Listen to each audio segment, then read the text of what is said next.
Gente, retornando da nossa água bem rapidinha, eu e Sheila, e dizer para vocês que o programa Conversa de Preta, esses 2 programas que a gente está apresentando, é sobre direitos sexuais e reprodutivos. É um assunto que a gente precisa entender e também saber de que forma a gente vai atuar para que esses direitos eles possam realmente ser firmados e ser praticados, né? Por todas as instâncias, pela gente, pelo governo e por todo mundo que a gente precisa realmente dizer que os nossos direitos, principalmente nós mulheres negras, nossos direitos têm que valer a pena.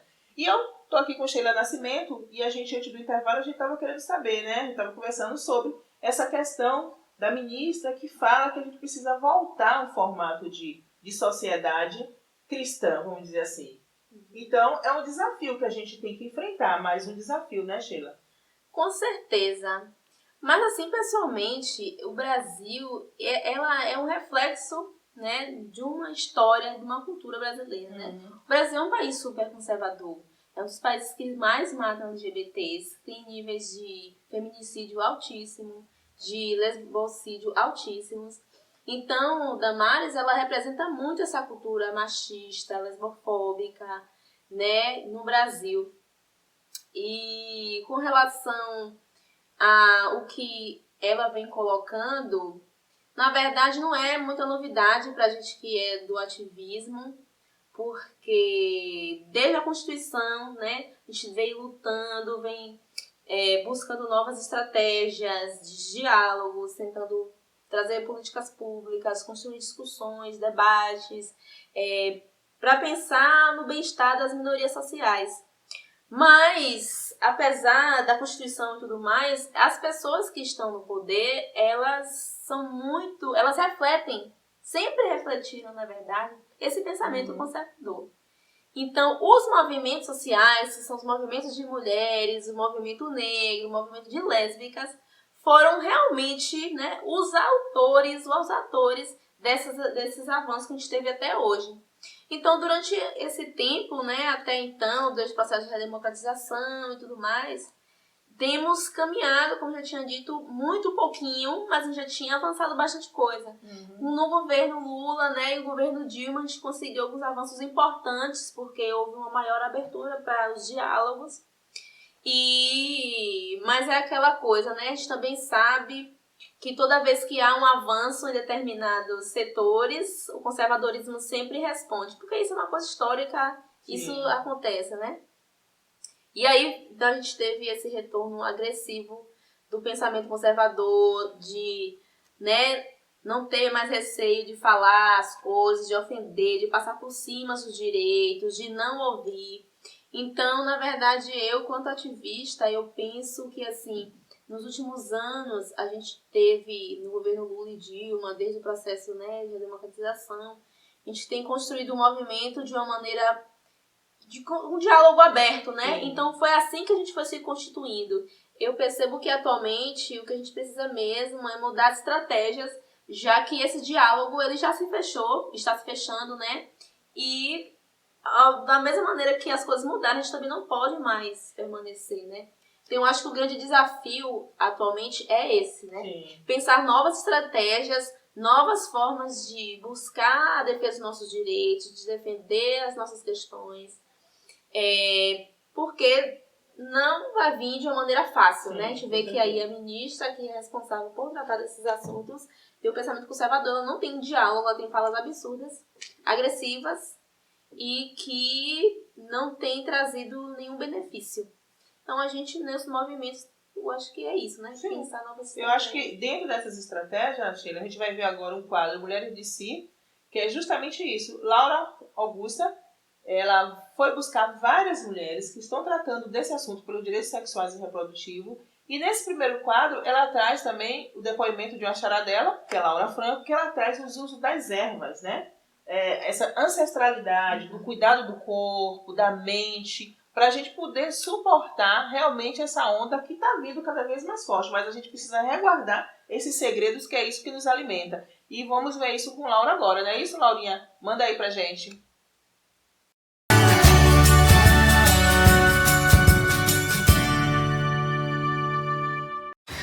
Olá, Dina! Vocês que estão aí no estúdio, olá para vocês que estão nos assistindo em casa. Estamos iniciando mais um quadro Mulheres de Si. um quadro que tem o objetivo de discutir saúde sexual das mulheres e direitos reprodutivos. Hoje, mais uma vez, estamos com a presença da nossa querida Laura Franco, né? Depois eu vou pedir que você se apresente.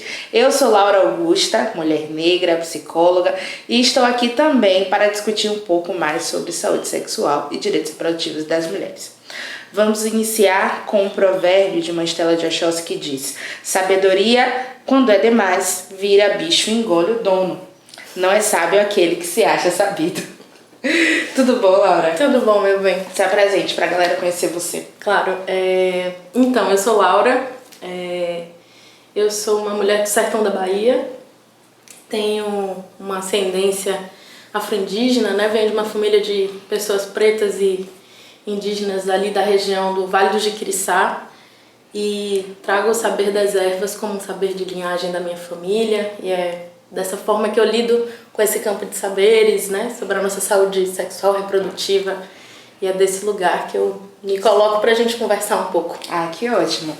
Me fala um pouco de como foi ter acesso a esse saber dentro da sua família, né? Você fala que vem de uma linhagem de mulheres que trabalham com isso, né? Que de alguma forma faziam o manejo com essas coisas, né? Me fala um pouco mais. Isso.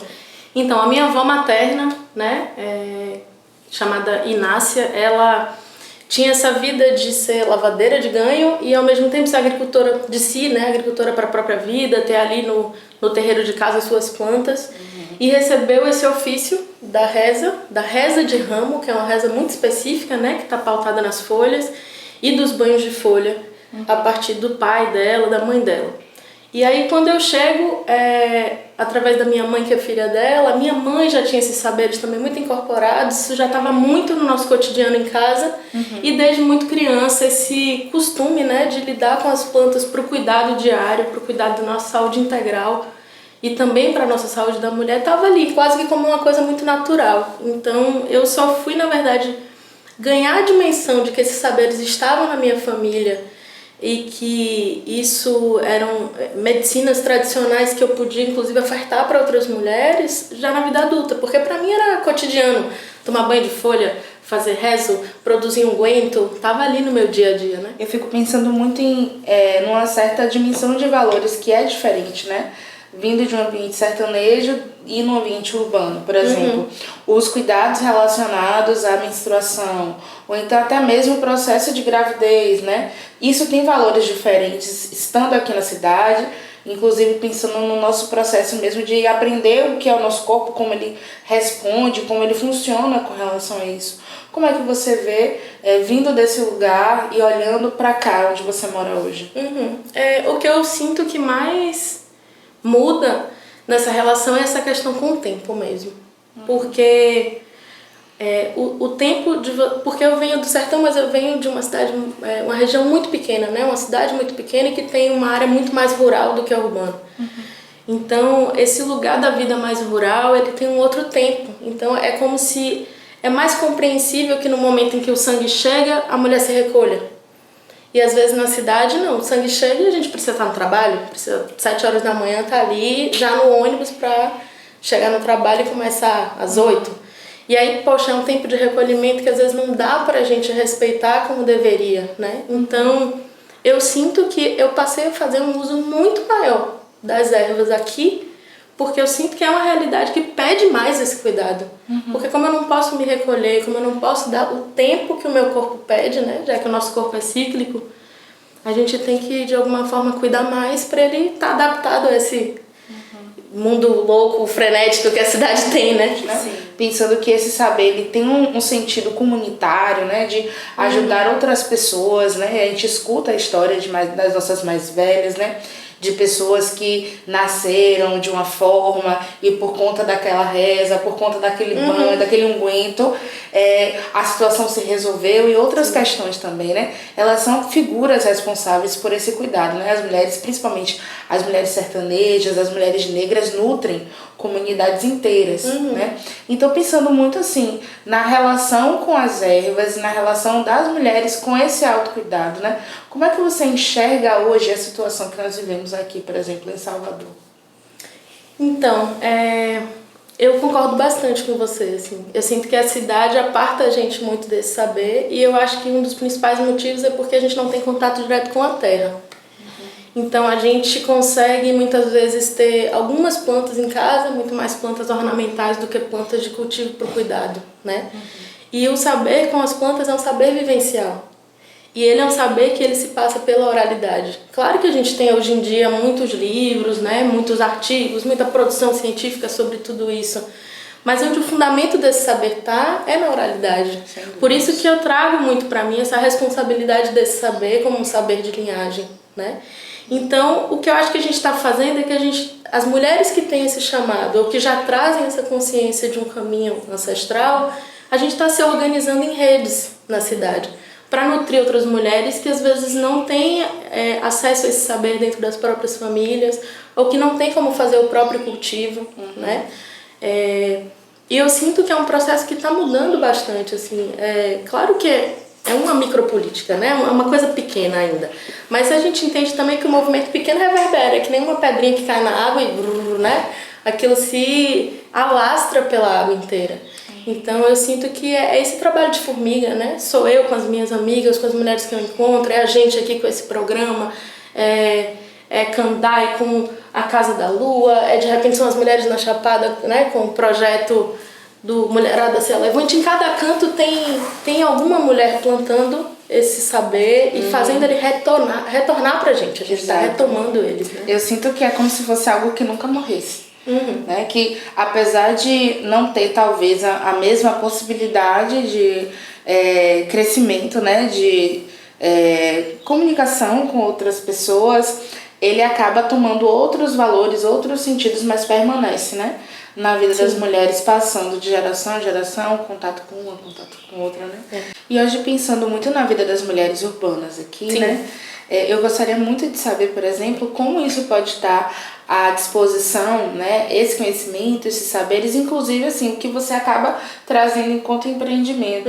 Como é que isso pode estar à disposição dessas mulheres, sejam jovens, maduras, inclusive aquelas que não têm útero, né? As mulheres trans. Claro, com certeza. Tem uma série de cuidados, inclusive, que são ligados à nossa saúde reprodutiva e sexual, que independem de você ter um genital ou outro genital, né? Então, por exemplo, os cuidados com banho de assento, eles são cuidados que deveriam ser feitos por todas as pessoas.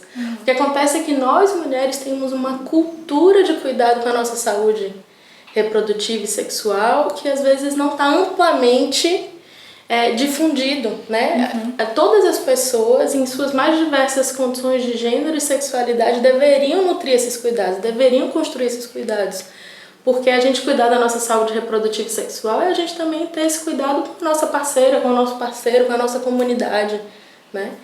E no caso da Terra das Mulheres, a gente tem, por exemplo, os banhos de assento como aquilo que a gente tem como maior amor, porque é esse saber que de alguma forma a gente percebia que as pessoas tinham pouco contato.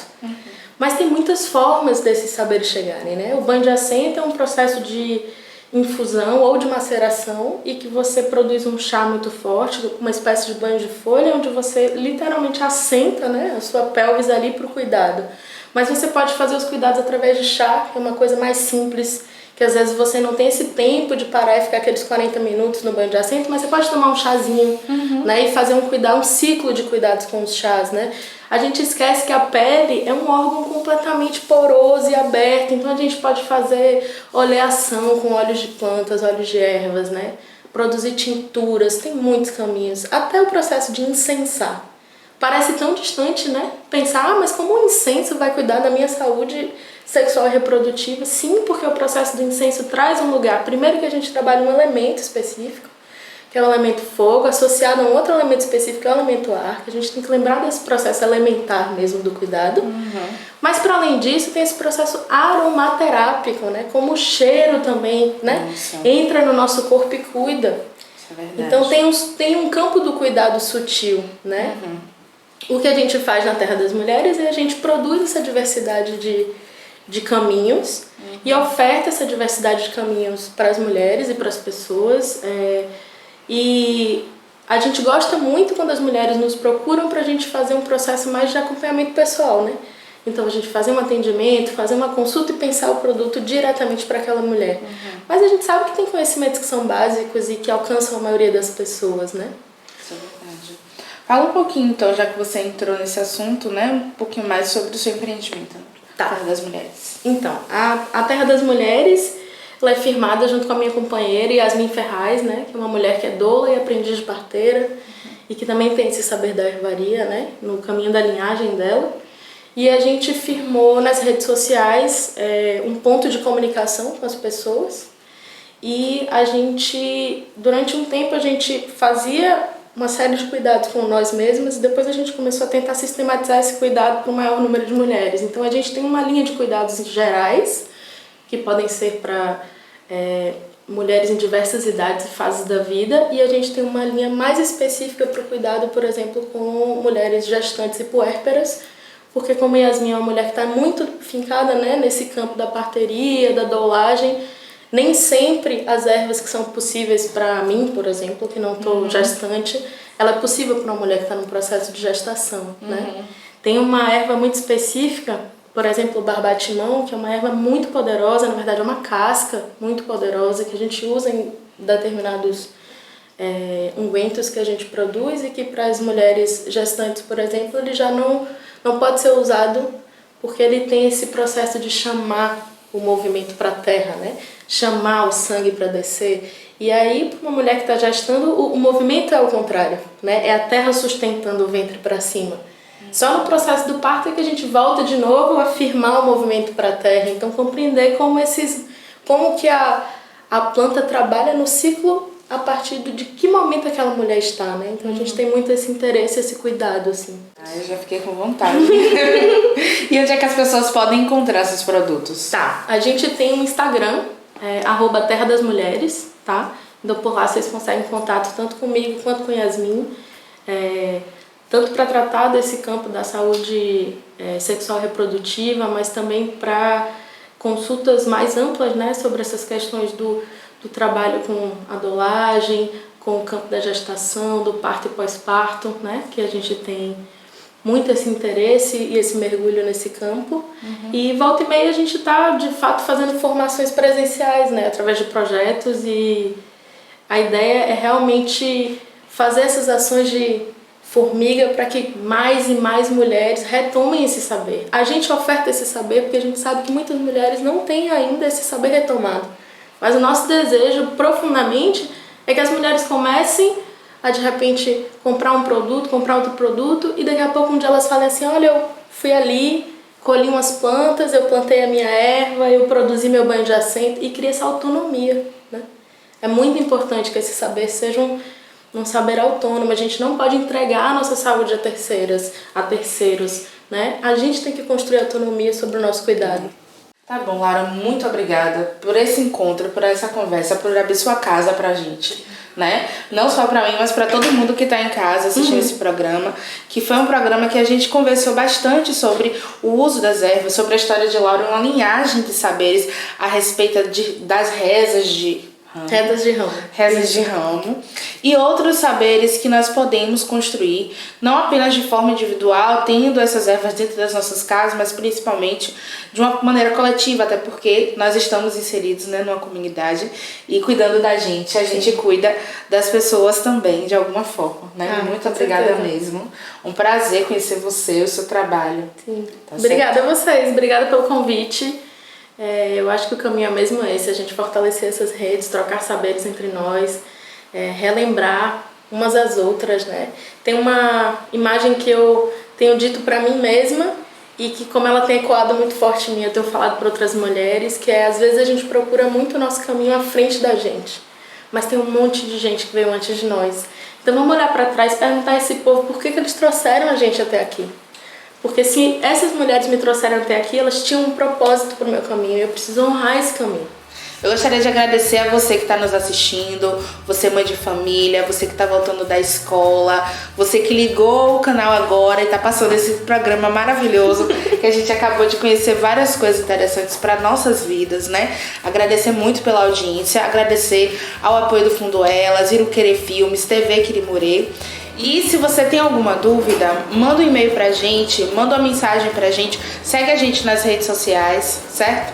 Próxima semana temos mais. Um beijo pra vocês. Gina, é com você.